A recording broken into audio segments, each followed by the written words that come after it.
Baik, Assalamualaikum warahmatullahi wabarakatuh. Bismillahirrahmanirrahim. Assalatu wassalamu ala Rasulillah wa ala alihi washabihi ajma'in. Rabbi shrah li sadri wa yassir li amri wahlul 'uqdatam min lisani yafqahu qawli. Wala haula wala quwata illa billah. Dan selamat sejahtera pada semua pelajar-pelajar saya yang mengambil modul business project. Ini merupakan rakaman bahagian yang keempat. Diharapkan rakaman ini merupakan rakaman yang terakhir lah untuk kita menyiapkan laporan akhir projek perniagaan kita. Okey, saya dah maklumkan dalam SIDOS tarikh akhir untuk menghantar laporan akhir terbabit yang perlu dimuat naik di dalam laman web SIDOS dan juga perlu di-emailkan kepada penyelia masing-masing, di mana penilaian akan dibuat oleh penyelia dan juga oleh saya. Okey, penyelia akan dan saya akan menggunakan borang E satu dan juga borang E2, ikutlah kepada jenis projek. Ada projek yang buat produk, ada projek yang membantu perniagaan. Okey, hari ini saya nak habiskan berkenaan dengan strategi terakhir sekali, iaitu strategi perekonan. Tetapi sebelum itu saya nak flashback balik apa yang telah saya bincangkan di dalam bahagian 1, bahagian 2 dan juga bahagian 3. Bahagian 1 saya membicarakan berkenaan dengan objektif perniagaan. Objektif projek perniagaan kena wujud dalam report anda ini, sebab objektif anda sebagaimana yang telah saya sedia maklumkan sebelum ni lah, untuk merangka dan menjalankan strategi yang telah saya mentionkan sebelum ini. Saya tengok report daripada unit telekom dan juga report daripada e-table. Cuma saya agak keliru sedikit dengan kedua-dua ni, iaitu adakah mereka ni mencipta produk terbabit ataupun mereka mengambil produk ni daripada pihak yang lain. Sebab rata-ratanya saya tengok gambar-gambar yang ada kat sini bukan gambar original daripada mereka kumpulan ini. Rata-ratanya saya tengok gambar ni adalah merupakan gambar yang diambil daripada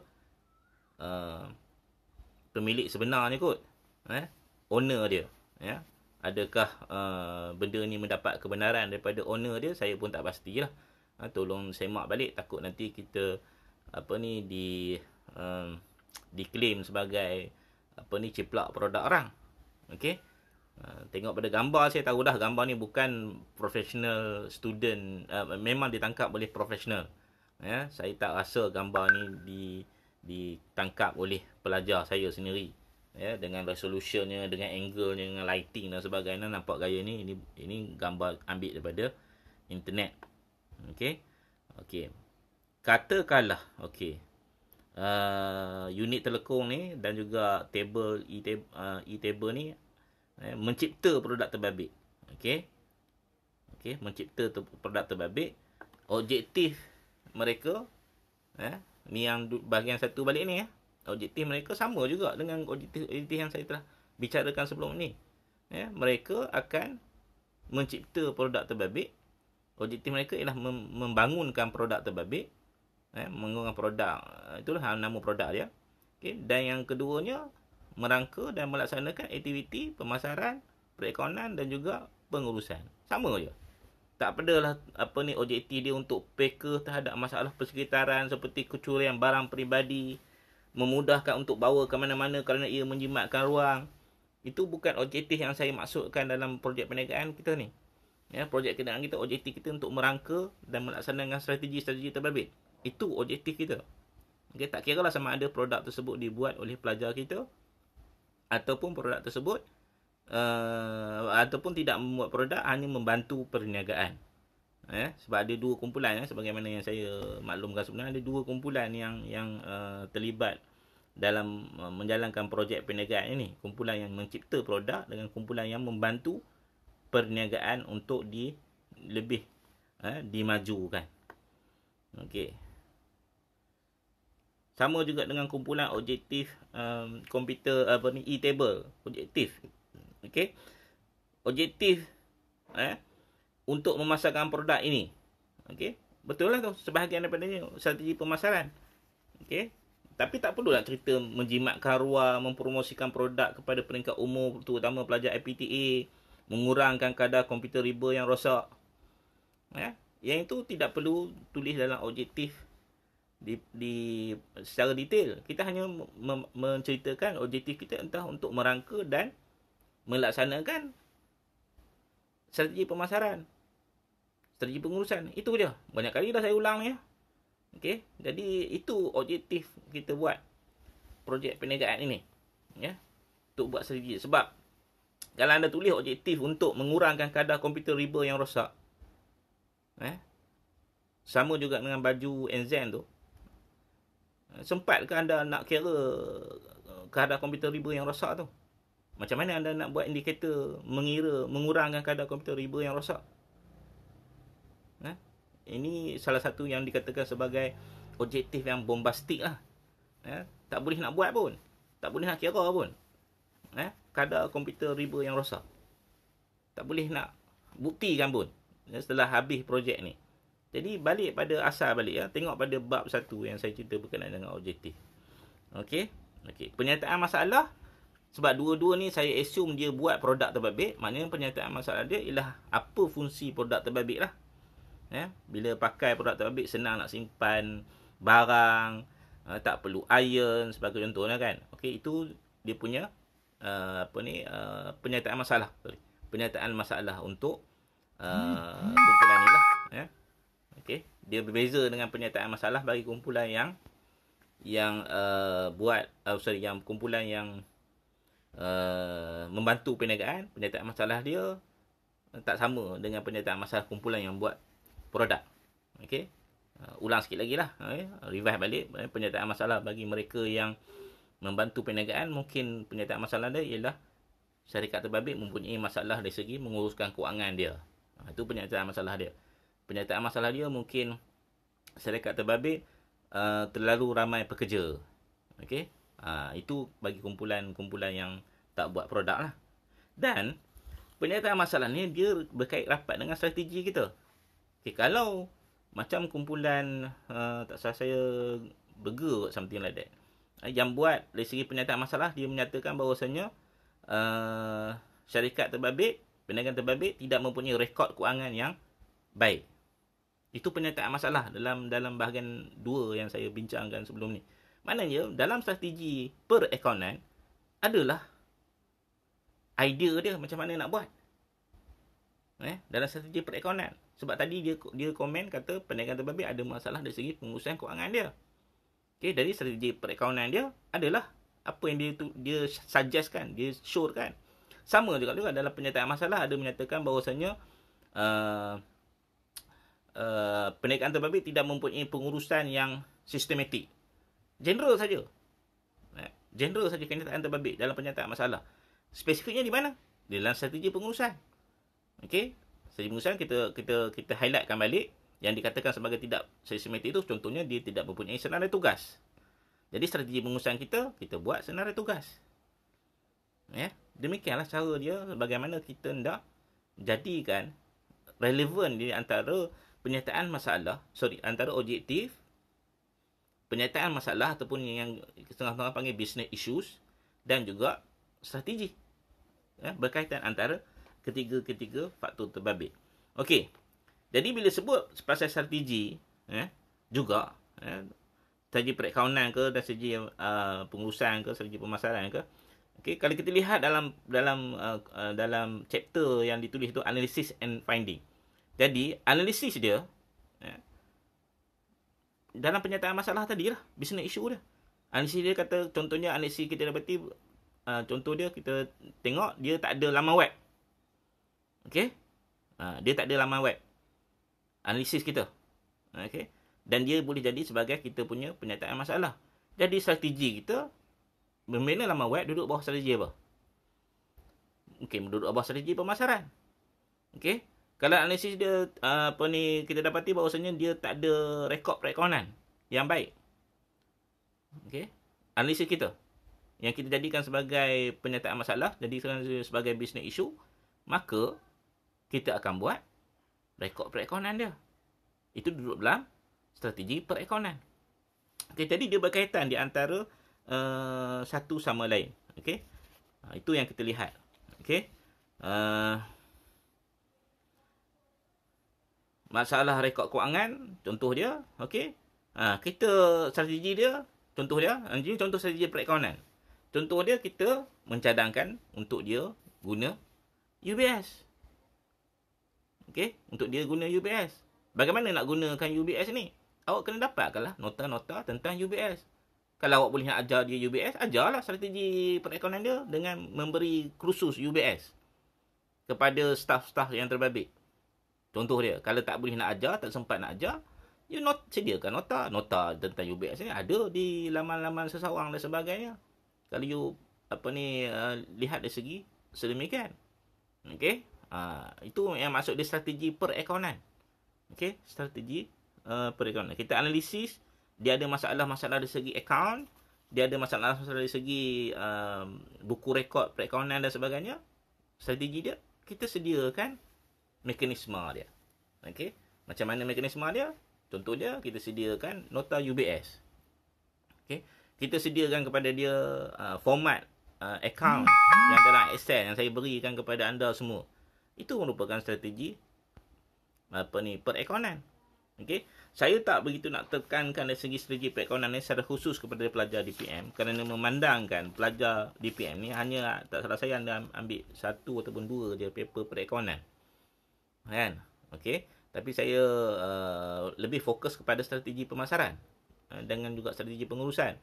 Okey, tapi saya nak jugalah ada elemen-elemen perekonomian juga dibicarakan. Dan kena ingat juga sebenarnya bila kita buat strategi perekonomian, sebenarnya bukan kita suruh buat seorang-seorang. Kita kena dapatkan projek ni, dia kena dapatkan bantuan orang lain. Kena dapatkan bantuan orang lain. Contohnya buat strategi pemasaran. Saya tahu mana ada student belajar buat banner, buat flyers. Tak ada subjek dalam DPM yang belajar membuat benda terbabit. Tak belajar pun perisian-perisian Photoshop ke, perisian-perisian apa-apalah tentang grafik dan sebagainya. Tetapi bila buat projek perniagaan, kita kena dapatkan bantuan orang yang tahu nak buat. Tanya kumpulan homestay. Mula-mula mereka menghantar kat saya business card yang mereka design sendiri. Saya kata memang tak lawa banding yang dah sedia ada dibuat oleh homestay terbabit. Kemudian mereka mendapatkan bantuan profesional untuk design business card. Dan memang business card yang didesain oleh profesional tu jauh lebih lawa, lebih cantik daripada yang dibuat oleh mereka dan yang dibuat oleh syarikat homestay pada peringkat awalnya dulu. Tapi terpulang lah, saya bagi tahu terpulang lah. Kalau homestay tu nak terima business card yang baru ni, terima lah. Kalau dia tak mahu, tak apalah. Tapi untuk tujuan penulisan akademik kita, kita dah suggestkan dia. Business card dia harus diubah. Dan kita designkan dia untuk dia. Itu maksud dia projek ni. Dan kita kena dapat bantuan orang dan kita kena dapatkan bajet dan sebagainya untuk menyiapkan projek terbabit. Pelajar-pelajar engineering, saya dah pernah maklumkan kepada semua sebelum ni. Pelajar-pelajar engineering buat projek perniagaan, buat projek mereka beribu habis wang untuk menyiapkan projek. Kita baru 200-300 dah mula merungut. Seharusnya kita kena terima keadaan yang lebih baik lagi, di mana projek ni merupakan the end of kita punya pembelajaran, menunjukkan apa yang telah kita belajar sepanjang 3-4 tahun 2-3 tahun di politeknik. Okey, kena tunjukkan benda terbabit. Okey, strategi perekonomian lain yang perlu anda tunjukkan. Saya dah hantar kepada anda lembaran cash flow. Cash flow yang saya hantar dalam Excel dulu, lama dalam kelas pun saya beri. Cash flow dalam WhatsApp pun ada saya beri. Cash flow tersebut merupakan strategi perekonomian. Macam mana anda menguruskan aliran tunai anda. Itu merupakan satu strategi. Bagaimana anda menguruskan aliran tunai anda. Jadi cash flow terbabit boleh dijadikan sebagai strategi perekonomian. Macam mana anda menguruskan gaji, macam mana anda menguruskan raw material, macam mana anda menguruskan marketing. Anda mention dekat awal nak buat Instagram, anda mention dekat awal nak buat Facebook. Bila tengok dekat lembaran cash flow terbabit, tak ada pun bajet untuk marketing. Ataupun bajet untuk marketing RM5 sebulan. Nampak macam tak relevan dengan apa yang disebutkan dalam strategi pemasaran. So this is yang kena ada. Saya nampak kebanyakan kumpulan tak memaparkan aliran cash flow terbabit dalam report mereka. Tolong ambil balik laporan ambil balik cash flow yang saya dah tunjukkan hari tu, buat cash flow terbabit at least untuk setahun. Saya minta tu untuk 3 tahun. Selalunya orang buat cash flow ni untuk 3 tahun. Nak tengok arian tunai, baru kita nampak benda terbabit. Perniagaan ini relevan ke tidak? Strategi yang dibuat ni relevan ke tidak? Untuk 3 tahun. Tapi at least untuk setahun pun memadai jugalah. Tapi kalau langsung tak ada, teruk sangatlah buat projek perniagaan, tiba-tiba tambahkan strategi perekonomian, tak buat apa-apa pun. Okey. Jadi itu yang saya nak sampaikan berkenaan dengan strategi perekonomian. Okey. Tak ada yang contoh yang saya tengok kat sini yang boleh saya guna pakai, sebab kebanyakannya tidak membuat cash flow terbabit. Cash flow terbabit saya buat dalam Excel terbabit untuk tempoh setahun, daripada bulan pertama sampai bulan yang ke-12. Tak kira lah bulan apa pun. Jadi kena ada dia punya benda terbabit, kena masukkan dalam report. Okey. Dan kena relate benda terbabit dengan kita punya strategi. Kalau ada sebut strategi pengurusan 2 orang pekerja, dalam akaun strategi perekonomian kita kena adalah gaji ataupun upah. Kalau kita kata kita nak buat edar secara commission, nak tubuhkan ejen-ejen, dalam strategi perekonomian, dalam cash flow kita kena adalah kalau panggil commission untuk jurujual, untuk ejen. Sebut dalam strategi pemasaran ada ejen. Tengok dalam strategi perekonomian, upah ejen, commission ejen tak ada pun dinyatakan dalam perekonomian. Macam mana ni? Jadi bukan senang-senang saja kita nak buat akaun, kena tengok balik dengan strategi-strategi kita. Apa benda yang kita perlu buat. Okey. Terutama kumpulan yang buat produk. Yang buat produk. Dekat bahagian product description, bahagian product analysis yang tu ada cerita tentang cara nak buat produk dia. Beli besi ke, beli apa semua kan. Dia tengok dekat strategi perekonomian dia, tengok dalam akaun dia, tak ada appear pun bahan mentah. Macam mana tiba-tiba produk tersebut ada? Dalam akaun tak ada pun beli bahan mentah dia. Tahu-tahu jual saja. Bagaimana boleh jadi macam itu? Ini kesilapan-kesilapan yang berlaku lah dalam report perniagaan, dan juga kemungkinan akan berlaku dalam bila anda mencuburi betul-betul serius dalam bidang perniagaan ni. Tak buat, kalau orang akaun kata tak buat costing. Tak kira costing. Tahu dia anggap dia jual satu benda daripada harga dia beli RM15, dia jual RM20, dia kata dia untung RM5. Semudah itu kata untung RM5. Beli RM15 daripada pembekal, jual RM20, untung saya RM5. RM5 tu bukan untung lagi bang. You kena kira semua kos-kos dia. Kos minyak, kos internet, kos apa lagi. Macam-macam kos apa. Mungkin untung dia hanya RM1 saja. RM4 lagi tu merupakan kos-kos yang berlaku. Jadi kena tengok balik dekat bahagian strategi perekonomian. Jadi saya dah wrapping semua. Yang bahagian lain tu tak perlu saya jelaskan sangatlah. Contohnya bahagian rujukan, lampiran dan sebagainya. Okey. Yang tu saya tak begitu tekankan sangatlah.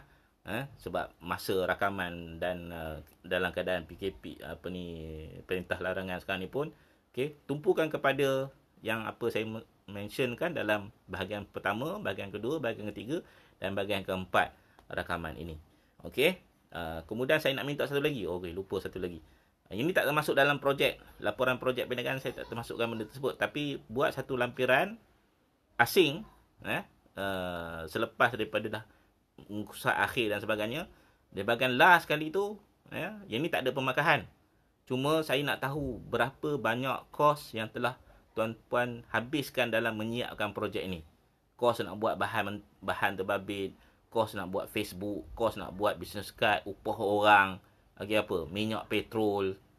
Okey, nak tengok sejauh mana yang duit dah dihabiskan untuk menyiapkan projek perniagaan ini. Dulu saya kata at least RM1,000. Itu bagi saya cukup rendah lah bagi pelajar menyiapkan satu projek. Kalau di, macam saya bagi tahu tadi lah, kalau di bahagian engineering, mechanical, electrical tu kadang-kadang sampai 5-6 ribu habis untuk menyiapkan projek. Perdagangan ni baru habis dalam 2-300 pun dah mula apa ni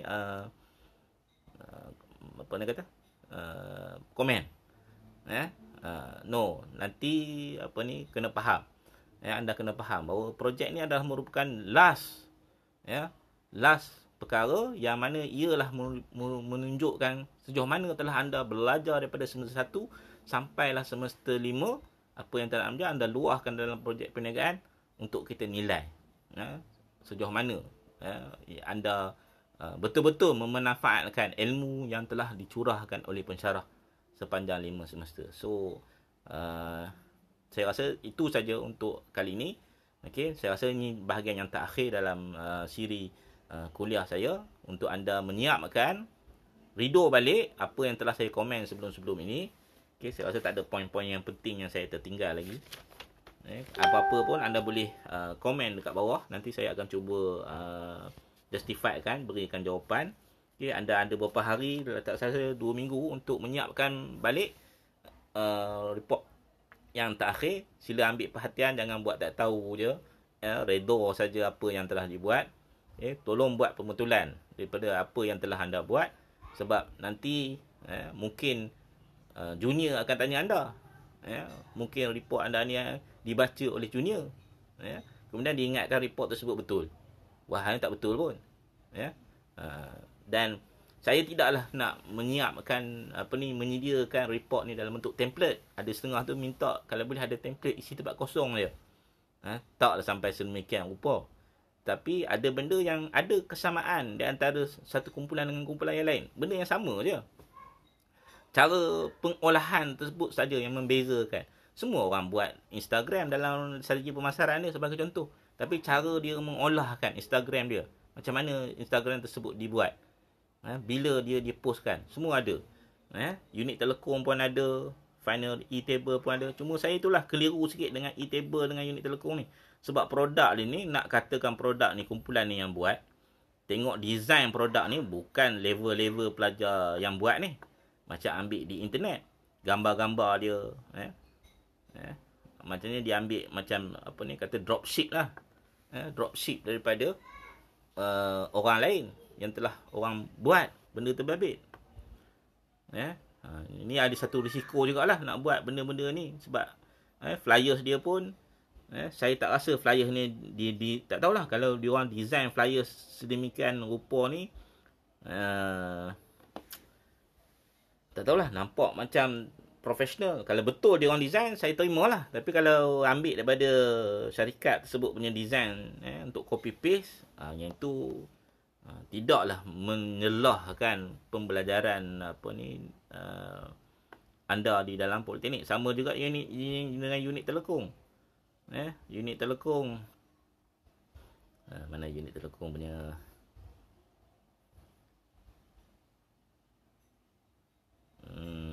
bukan yang ni. Unit telekom punya medium pemasaran dalam talian. Okey, gambar yang dia ambilkan kat situ. Banyak dia nak buat. Laman web. Okey, web rasmi, Weebly, portal e-dagang, lokasi Google Place, lokasi dia Foursquare, email dia, buat email marketing, Yahoo Group. Yahoo Group ada lagi ke? Marketplace dia nak buat kat Lazada, 11 Street, Zalora, Shopee, Lelong, MySale. Tapi media pemasaran ini saya rasa dia copy paste daripada sumber lain ni, bukan dia buat sendiri ni. Dia ambil daripada sumber lain. Dan sumber tersebut dia tak padam dekat bawah tu. Okey. Ini bukan cara sepatutnya you report marketing punya strategi. Ini you ambil daripada orang lain punya idea, you copy paste je. Tak boleh sedemikian rupa. Walaupun memang betul. Ini merupakan strategi pemasaran, tapi you ambil daripada orang lain, copy paste saja. Tapi you tak explain kan. Okey, you buat WhatsApp. Aplikasi dia buat WhatsApp. Mana dia lampiran dia menunjukkan apa yang WhatsApp yang you buat. WeChat, Line, betul ke you buat? You hanya copy paste saja benda terbabit. Ini plagiarism daripada Seri Bayu Raudah. Ada nampak kat situ. Ini bukan original daripada kita. Original daripada kita. Ambil daripada orang lain punya idea. Okey. Jadi unit Telekom check balik benda terbabit. Okey, Facebook juga ada. Okey, unit Telekom. Username, setakat unit Telekom ada username.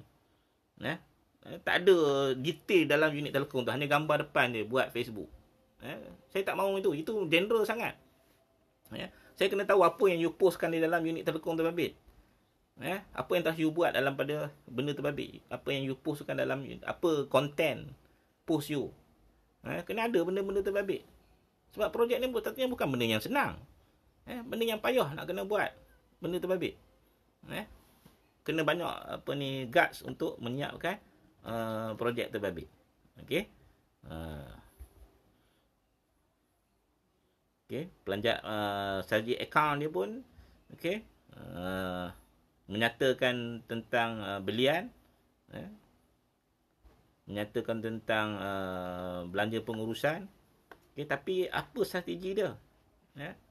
Tak tulis apa strategi dia. Hanya memaparkan akaun saja. Strategi dia apa dia? Itu kena buat dalam bentuk ayat. Strategi dia. Akaun dipamerkan. Saya tak check lagi lah betul ke tidak penyerta akaun yang dibuat kat sini. Deposit telefon, deposit pengeluaran bahan mentah. Okey. Tak relevan sangat dengan produk yang saya tak rasa produk ni anda cipta. Tengok dari segi gambar dan sebagainya, lebih kepada produk ni anda ambil daripada perniagaan orang lain. Okay. Jadi itu dulu untuk kali ini, bahagian yang terakhir, dan diharap anda dapat menyiapkan projek terbabit dalam masa yang telah ditetapkan. Sekian, Assalamualaikum warahmatullahi wabarakatuh. Terima kasih.